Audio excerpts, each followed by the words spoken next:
கர்த்தர் நல்லவர், அவர் கிருபை என்றும் உள்ளது. ஆமென். கர்த்தர் நல்லவர். நம் தேவைகளை காட்டிலும் தேவன் பெரியவர். நம் சூழ்நிலையை பார்க்கிலும் என் இரட்சகர் பெரியவர். மத்தேயு எழுதின சுவிசேஷம் 15ஆம் அதிகாரம் எடுத்துக்கங்க. மத்தேயு 15ஆம் அதிகாரம்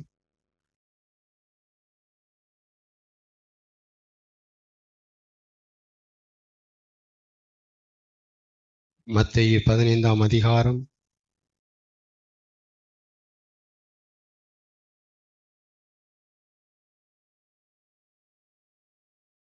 22 முதல் வாசிங்க.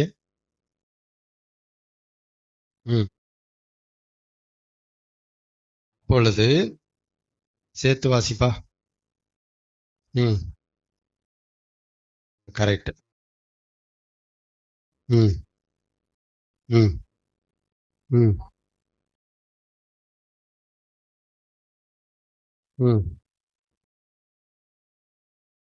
ம் ம் ம்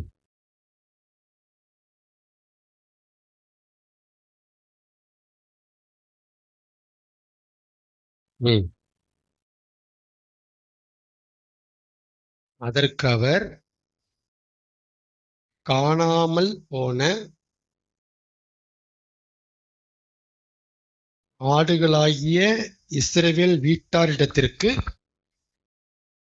அனுப்பப்பட்டேனே அன்றி மற்றபடி அல்ல என்றால், அந்த கானானிய ஸ்திரீ வந்து, ஆண்டவரே எனக்கு உதவி செய்யும் என்று அவரை பணிந்து கொண்டாள்.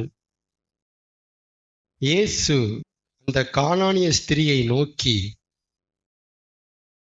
பிள்ளைகளின் அப்பத்தை ஆகாரத்தை எடுத்து நாய்க்குட்டிகளுக்கு போடுகிறது நல்லது அல்ல, அது சரிப்பட்டு வராது என்றார். அதற்கு அந்த கானானிய ஸ்திரீ, நீங்க சொல்றது சரிதான் ஆண்டவரே, என்றாலும் நாய்க்குட்டிகள் தங்கள் எஜமான்களின் மேஜையிலிருந்து விழும் துணிக்கைகளை தின்னுமே என்றாள். இயேசு அவளுக்கு பிரதி உத்தரமாக, ஸ்திரியே, உன் விசுவாசம் பெரிது, நீ விரும்புகிறபடி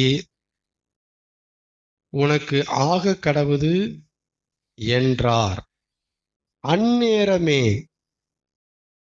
அந்த கானானிய ஸ்திரியின் மகள் ஆரோக்கியம் ஆனாள். இது கானானிய ஸ்திரியை குறித்த ஒரு அருமையான ஒரு சம்பவம். ஜீசஸ் வாழ்ந்த காலத்துல நடந்த ஒரு உண்மை சம்பவம், சரித்திர நிகழ்வு. ஆமென். இது என்ன சம்பவம்? உண்மை சம்பவம். அங்க ஜீசஸ் இருக்கிறாரு, கானானிய ஸ்திரீ இருக்கிறாள். அவங்களுடைய கான்வர்சேஷன்ல இஸ்ரவேலர்களை பத்தி பேசுறாரு, காணாமல் போன ஆடுகளை பத்தி பேசுறாரு, எஜமான பத்தி பேசுறாரு, நாய்க்குட்டியை பத்தி பேசுறாரு, பிள்ளைகளை பத்தி பேசுறாரு, அப்பத்தை பத்தி எல்லாம் பேசுறாரு. சரசரசன் பேசிட்டு போறாரு. இந்த கானானிய ஸ்திரீ யாருன்னு கேட்டீங்கன்னா, இவங்க இஸ்ரவேலர் கிடையாது. யாரு? இஸ்ரவேலர் கிடையாது. இந்த ஸ்திரீ வந்து இஸ்ரவேலருக்கு அப்பாற்பட்டவள். இப்ப கவனிங்க, கானானிய ஸ்திரீ இஸ்ரவேலர் கிடையாது, அந்த ஜாதி கிடையாது அப்படின்னா, கானானிய ஸ்திரீ என்ன ஜாதி? புறஜாதி வச்சுக்கலாமா? புறஜாதி. ஒரு புறஜாதி ஜீசஸ்ட வந்து ஒரு ஜெபம் பண்றான். பண்றவ யாரு? பிரஜாதி. யார்கிட்ட ஜெபம் பண்ணிட்டு இருக்கிறான்? அடுத்த ஜாதி, இஸ்ரவேலர்கள். அந்த கூட்டத்தை சேர்ந்தவர் தான் ஜீசஸ். ரைட்டா? ரெண்டுமே வேறுபட்ட பிரிவுன்னு மைண்ட்ல வச்சுக்கோங்க. ரைட். இப்ப கானானிய ஸ்திரீ பிரஜாதியா இருக்கிறபடினால கண்டிப்பா இவ கர்த்தரை தெய்வமா வச்சுக்கிற ஆளா இருந்திருக்க மாட்டான். கர்த்தரை இவ கடவுளா வணங்கியிருக்க மாட்டான். இல்ல ஒருவேளை இருக்கலாம் அப்படின்னு எடுத்துக்கிட்டா கர்த்தரையும் கடவுளா வச்சிருக்கிற ஒரு ஆளா இருந்திருப்பா. அவரும் கடவுள் தாங்க அப்படின்னு கர்த்தரையும் ஒரு கடவுளா வச்சிருக்கிற ஆளா இருந்திருக்கலாம்.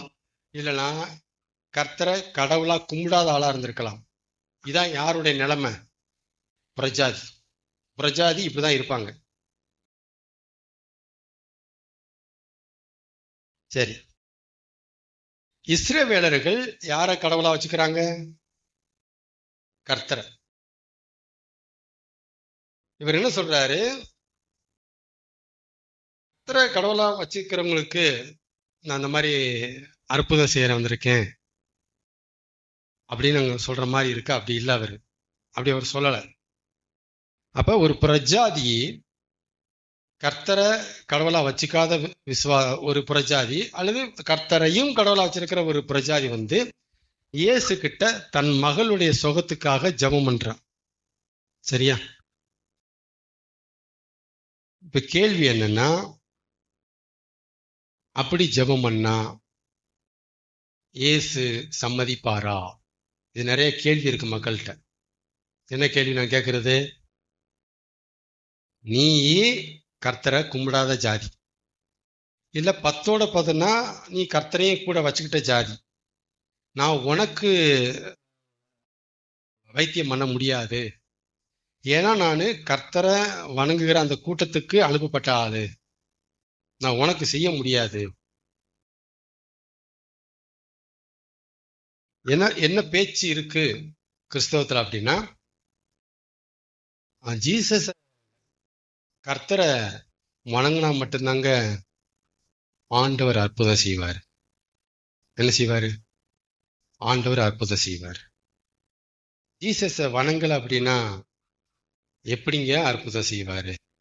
அந்த பெண்மணி, அந்த மனுஷன் ரொம்ப தான் ஆண்டவரை ஜெபிக்கிறாரு. ஆனா பாருங்க, அந்த மனுஷன் ஆண்டவரை கடவுளா கும்பிடல. அவரு வெள்ளிக்கிழமை ஆனா எங்கேயா கும்பிட்டு இருப்பாரு. அப்புறம் எப்படி ஆண்டவர் குணம் தருவாரு? இதை பேசுறாங்களா பேசலையா? பேசுறாங்க தானே. அப்ப என்ன கான்செப்ட், என்ன ஐசைட், என்ன பார்வை இருக்கு? உனக்கு கர்த்தர் குணம் தரணும்னா நீ யாரை வச்சு வழிபடணும்? கர்த்தரை தெய்வமா வச்சு வழிபடணும். அப்பதான் எங்க கர்த்தர் உங்களுக்கு ஆரோக்கியம் தருவார். இப்படி ஒரு பேச்சு பரவலா இருக்கு. இப்படி ஒரு மைண்ட் செட் நிறையவே இருக்கு. எதை பேஸ் பண்ணி? கடவுள் யார் என்கிற அடிப்படையில தான் நீங்க குணத்தை பெற்றுக்கொள்ள முடியும்.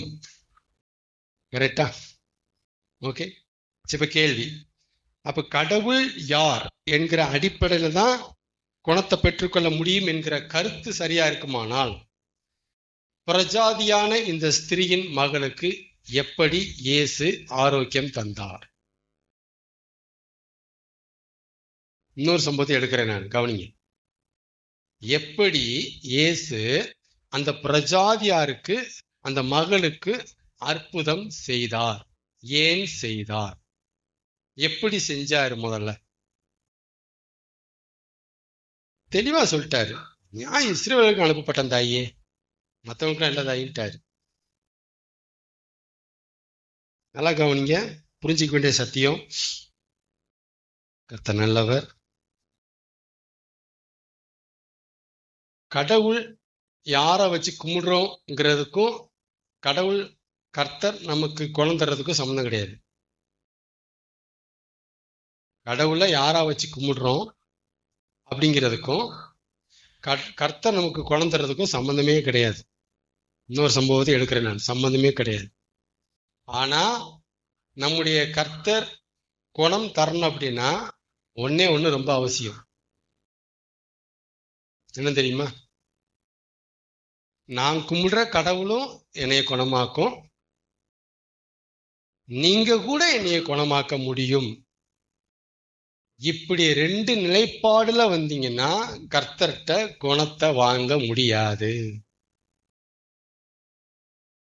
நான் கும்பிடுற கடவுளும் என்னைய குணமாக்கும் தான், நான் அதை பகிச்சிக்க விரும்பல. நீங்களும் என்னைய குணமாக்க முடியும் தான். அட் பிரசன்ட் இப்ப நீங்க கையில மாட்டிருக்கீங்க, எனக்கு குணமாக்குங்க. செய்ய மாட்டேன்.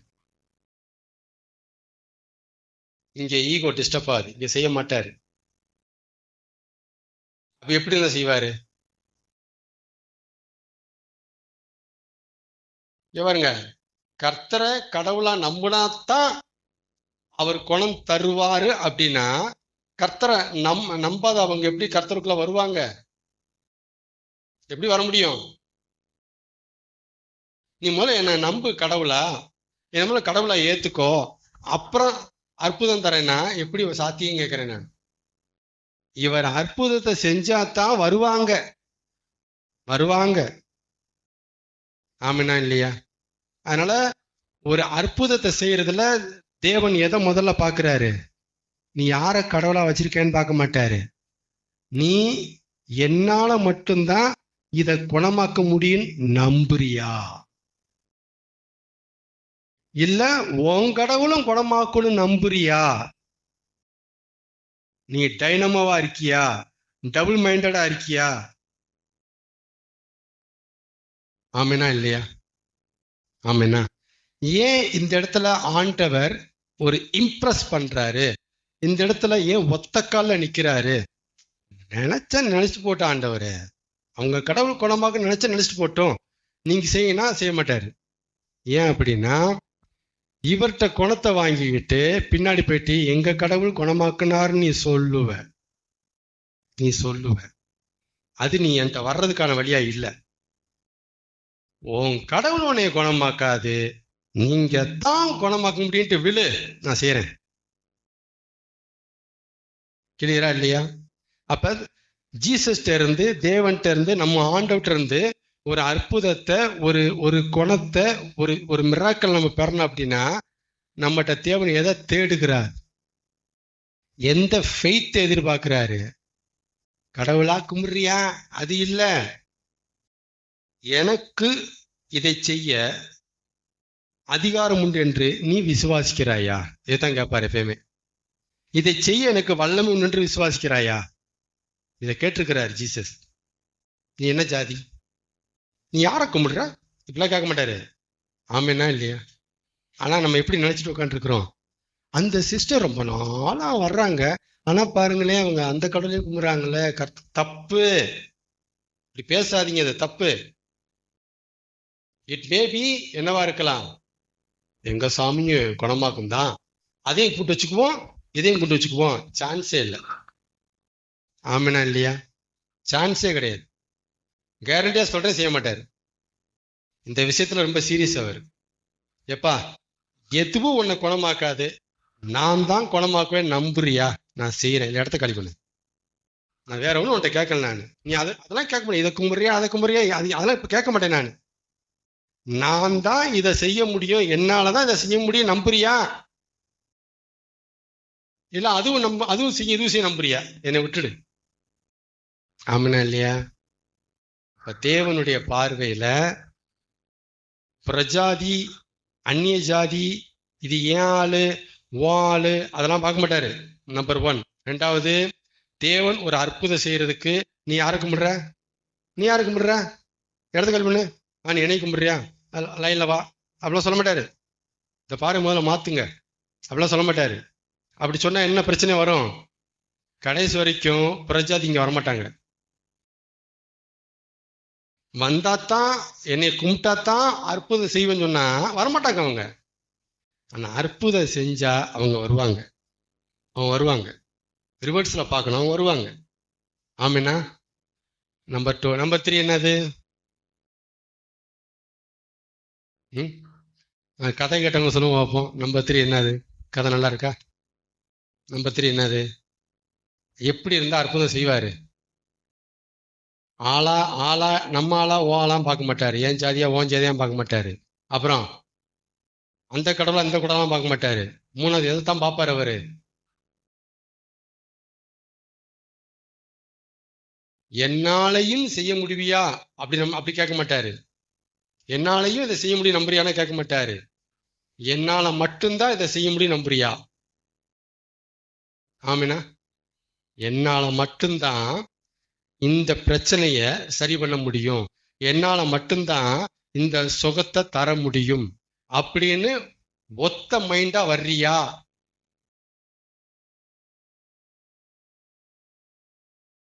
அப்ப தேவனுடைய பார்வை நம்மளை குணமாக்குறதுல விசுவாசத்தை பார்த்து இருக்கிறாரு.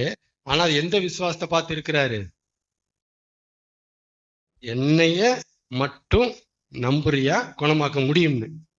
இவட்ட போனா தாங்க சரியா வரும். இந்த டாக்டர் தாங்க கரெக்ட். ஐயோ, எந்த டாக்டர் வேலைக்கு ஆக மாட்டாருங்க, இந்த டாக்டர் தாங்க அப்படிங்கிற இடத்துல வந்து நிக்கிறியா? நின்னா அந்த டாக்டர் வேலை செஞ்சிருவாரு. என்ன செய்வாரு? இந்த டாக்டர் ஜாதியை பார்க்க மாட்டாரு, எந்த கடலை கும்பிடுன்னு பார்க்க மாட்டாரு, இந்த டாக்டர் வேலை செஞ்சிருவாரு. ஆமினா, இரண்டாவது ஆதாரத்தை பார்க்கலாமா? எடுங்க. இரண்டாவது ஆதாரம் லூக்கா 7ஆம் அதிகாரம். லூக்கா 7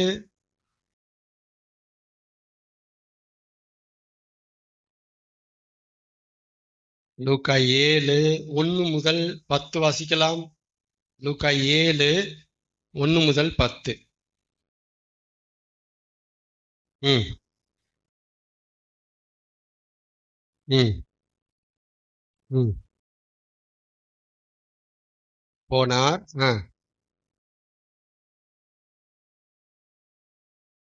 மாறி மாறி வாசிக்கலாம். லூக்கா 7 10 எல்லாம் எடுத்துக்கிட்டீங்களா?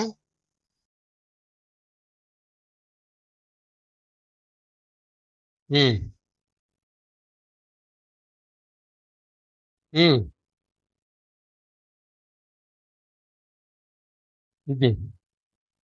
2ஆம் வசனத்துல நூற்றுக்கு அதிபதியாய் இருக்கிற ஒருவனுக்கு பிரியமான வேலைக்காரன். நல்லா கவனிங்க. நூற்றுக்கு அதிபதியின் வேலை நூற்றுக்கு அதிபதியின் மகன் கிடையாது. நூற்றுக்கு அதிபதியாய் இருக்கிற அந்த வேலைக்காரனுடைய ஒரு மகன். இப்படி புரிஞ்சுக்கணும் கரெக்டா? மகன் என்னவா இருந்தான்? வியாதிப்பட்டு மரண அவஸ்தை. மரண அவஸ்தை. எப்படா சாவோன்னு இருக்கான். மரண அவஸ்தை. அவன் இயேசுவை குறித்து, யாரு? இயேசுவை குறித்து கேள்விப்பட்ட போது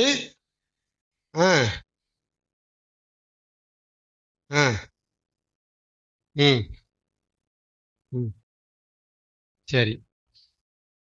அதாவது அந்த நூற்றுக்கு அதிபதியா இருந்தா கூட அந்த நூற்றுக்கு அதிபதிக்கு கீழே வேலை செய்யற எத்தனையோ வேலைக்காரர்கள ஒரு வேலைக்காரன், ஒரு ரொம்ப பிடிச்சு போன வேலைக்காரன், என்ன சொன்னாலும் செய்வான் மனுஷன். நல்ல பையன், போனாவான் போமா வானாவான்பா, ஐயோ நல்ல பையன். அவனுக்கு ஒரு இப்படி வியாதி வந்துருச்சு. சாகுற மாதிரி அவஸ்தைப்படுறான் பாவம். என்னை பேசாம ஏதாவது ஊசி போட்டு கொன்றுங்களேன்ட்டு கதறான். மரண அவஸ்தை தாங்க முடியலையே, இந்த அவஸ்தைக்கு பதிலா பேச நான் செத்துருவான் போல இருக்கேங்கிறான். யாரு? பிரியமான வேலைக்காரன். இவனுக்காக நூற்றுக்கு அதிபதி இப்போ ஒரு சிபாரிசு கடிதம் போடுறாரு, ரெக்கமெண்டேஷன் லெட்டர். யாருக்கு? யாருக்கு?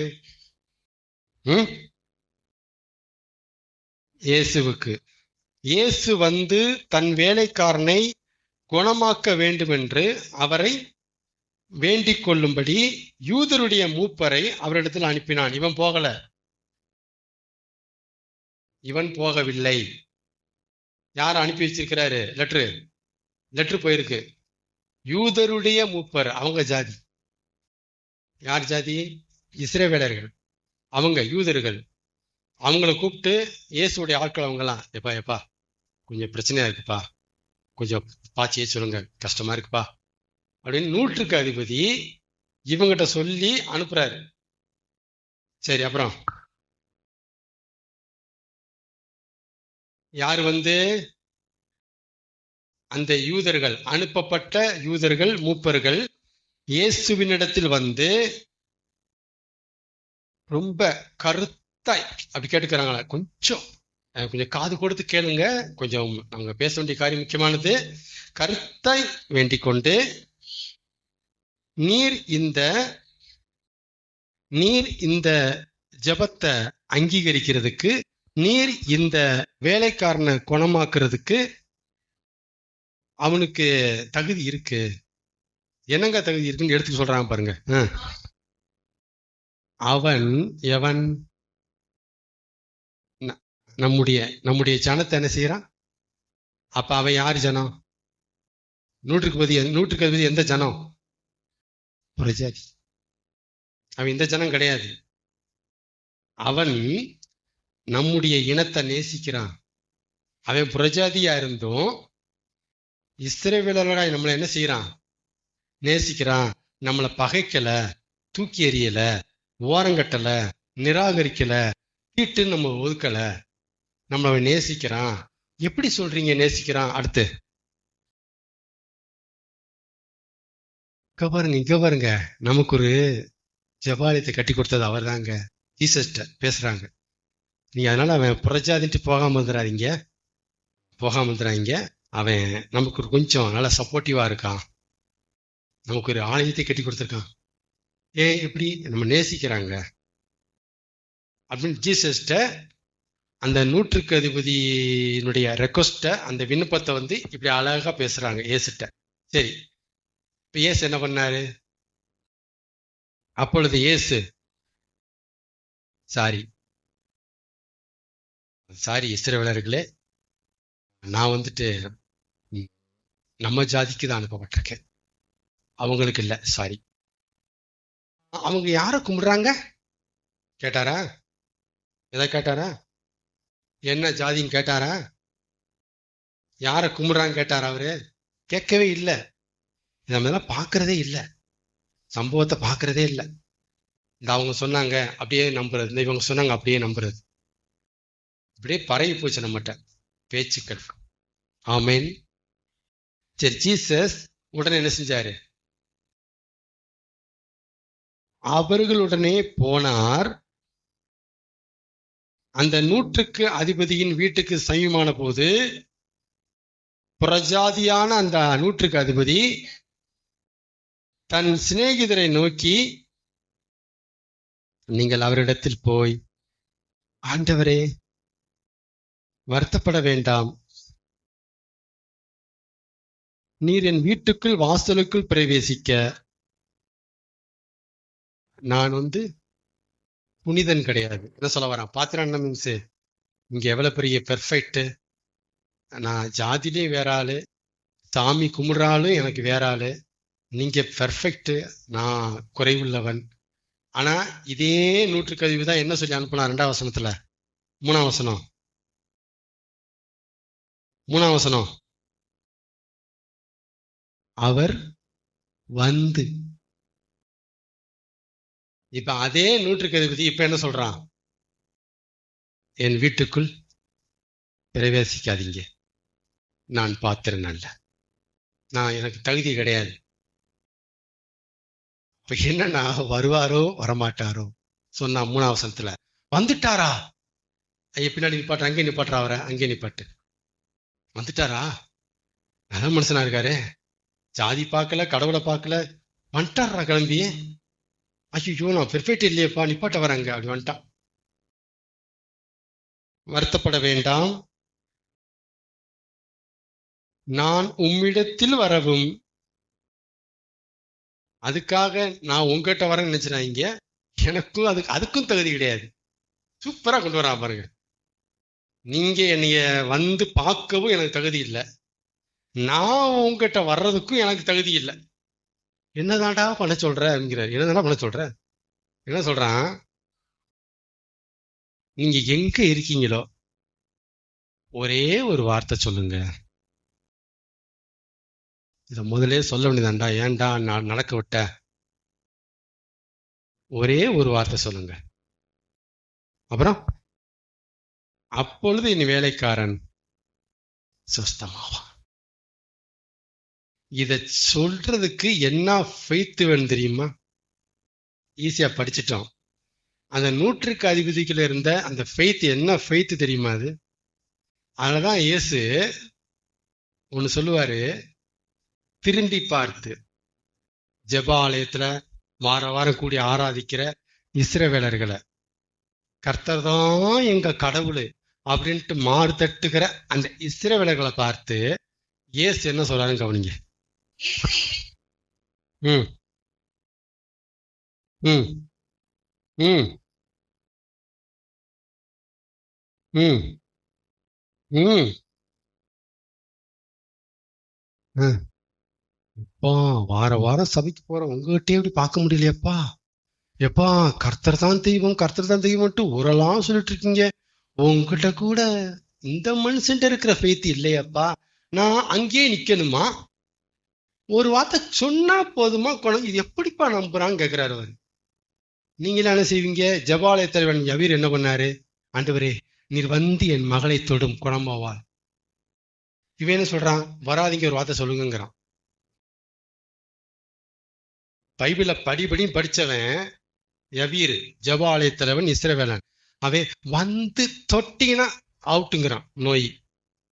பைபிளே படிக்காதவன், பைபிளுக்கு வந்து சம்பந்தமே இல்லாதவன் இவன் சொல்றான், அங்கிருந்து ஒரு வார்த்தையை அப்படி தூக்கி போடுங்க, குணமாயிருங்கிறான். இதுதான் ஆண்டவர் இயேசு ஆச்சரியப்பட்டார்.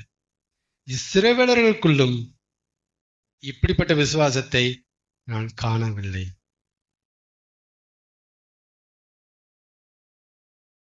அதே மாதிரி ஸ்திரீயே, உன் விசுவாசம் பெருசு. இது யாருப்பா சொன்னா? 12 வருட பெரும்பாடுள்ள ஸ்திரீ. இஸ்ரவேலர்கள் என்னை போட்டு நெருக்கி தள்ளிட்டு இருக்கிறாங்க, அவங்களுக்கே இல்லாத விசுவாசம் அப்படி அப்படி கார்னரை தொட்டா சுகமாயிருமா? ஸ்திரீயே விசுவாசம் பெருசு பண்ணிட்டாரு. எப்ப என் ட்ரெஸ்ஸை போட்டு கசக்கிட்டு இருக்காங்கப்பா, அவங்க இந்த விசுவாசம் இல்ல. நீ என்னடனா கூட்டத்துல நுழைஞ்சி கார்னரை தொட்டா போதும் சுகமாயிருக்குன்னு விசுவாசிக்கிறியாப்பா. விசுவாசம் பெருசுப்பா. இதெல்லாம் வந்துட்டு அப்படியே நம்ம யோசிக்க வைக்குது இவங்களுடைய ஃபெய்த் எல்லாம்.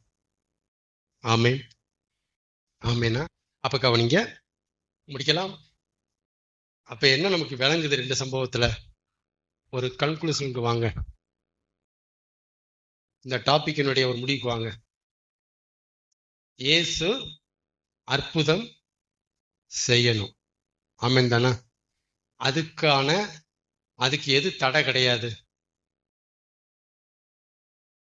என்ன ஜாதி, என்ன கருப்பு, என்ன, அது எதுவுமே கிடையாது. அப்புறம்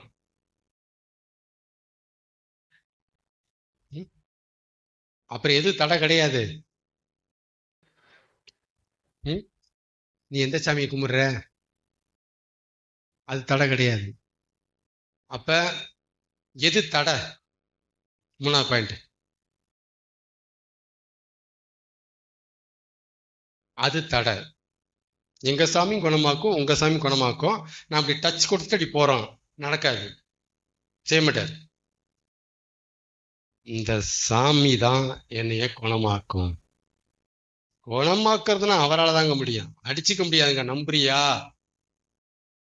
குணமாக்கிறார். இதுதான் இந்த 2 சம்பவத்திலையும் நடந்தது. அப்ப ஒரு வார்த்தை சொல்லும் அப்படின்னாரு. அடுத்து என்ன சொல்லியிருக்கிறாரு? 10 வாசிங்க.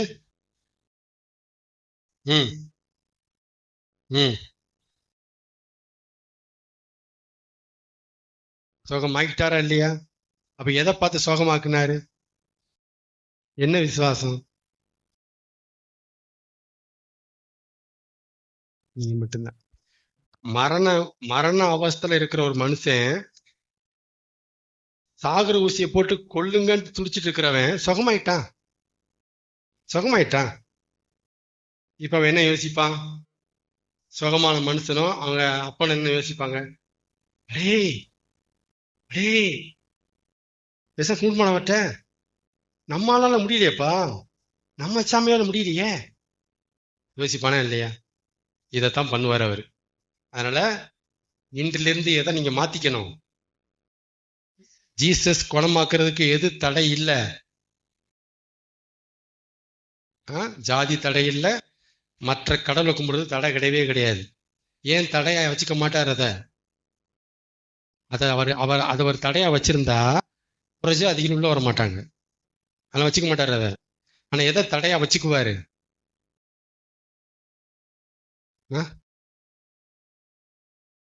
அவரால் தான் இந்த பிரச்சனையை சரி பண்ண முடியும்.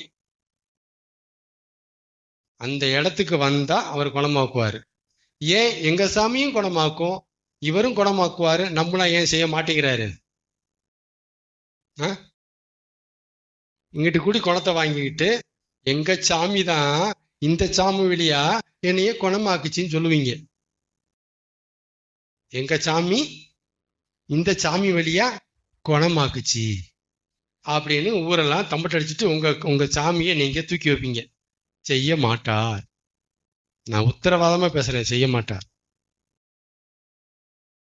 அதனால ஆண்டவர்கிட்ட ஒரு ஆரோக்கியத்துக்கு ஒரு சுகத்துக்கு ஏங்கி நிக்கிற நாம இந்த பாயிண்ட புரிஞ்சுக்கிட்டு கீழ்ப்படிஞ்சு எல்லாரும் பண்ணினா ஏற்ற காலத்துல தேவனது அழகா செஞ்சு கொடுப்பாரு.